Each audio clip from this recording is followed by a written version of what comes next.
இந்த இந்த இந்த இதெல்லாம் ஒரு 2016க்கு மேலே தான், அந்த வர்தா புயல் வந்து போனதுக்கப்புறம் தான் நிறைய ரெனோவேஷன்ஸ், நிறைய மாடிஃபிகேஷன்ஸ் எங்கள் வீட்டில் நடக்கிறதா நாங்கள் கேள்விப்பட்டு, அதுக்கப்புறம் 2017 நாங்கள் சென்னைக்கு வந்த பொழுது எங்களுக்கு ஒரு ப்ளே ஸ்கூல் அப்படிங்கிற ஒரு அசம்ஷனில் இருந்த எங்களுக்கு பெரிய மெட்ரிகுலேஷன் போர்டு அப்படின்னு எங்கள் வீட்டோடைய இந்த மூலையிலேருந்து அந்த மூலை வந்துட்டு மாட்டப்பட்டு இருந்தது.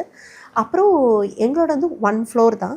அதுக்கு மேலே வந்துட்டு மேலேயும் ஷெட்டு போட்டு, ஏன்னா ஏற்கனவே வந்துட்டு மேலே வீடு எழுப்பணும்னு நாங்கள் வெறும் கம்பிகளை மட்டும்தான் வச்சுருந்தோம். பட் அதுக்கு மேலேயும் எப்படி ஸ்ரீனிவாசன் அதெல்லாம் செஞ்சாப்புலன்னு தெரியல, வித்தவுட் அவர் பெர்மிஷன் மேலேயும் ஷெட்டு போட்டு இந்த மாதிரி எழுப்பியிருந்தார். எங்களுக்கு வந்துட்டு ரொம்ப கோவம் வந்துருச்சு அதை பார்த்து. ஸ்ரீனிவாசனை உடனே காலி பண்ண சொன்னோம். அப்போ ரொம்ப கெஞ்சி கிளறி ஒரு 2 வருஷம் எனக்கு டைம் கொடுங்க, என் ஸ்கூலை வந்து நான் ஷிஃப்ட் அவுட் பண்ணணும் அப்படின்னு சொன்னாப்புல.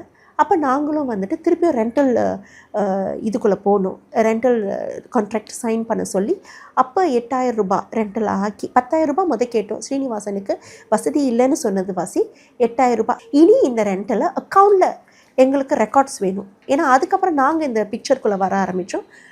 வந்துட்டு எங்களுக்கு ரெக்கார்ட்ஸ் வேணும் அப்படின்னு எங்களோட அக்கௌண்ட் நம்பர் கொடுத்து இந்த அக்கௌண்ட்டில் இந்த காசை டிபாசிட் பண்ணணும் அப்படின்னு சொன்னோம்.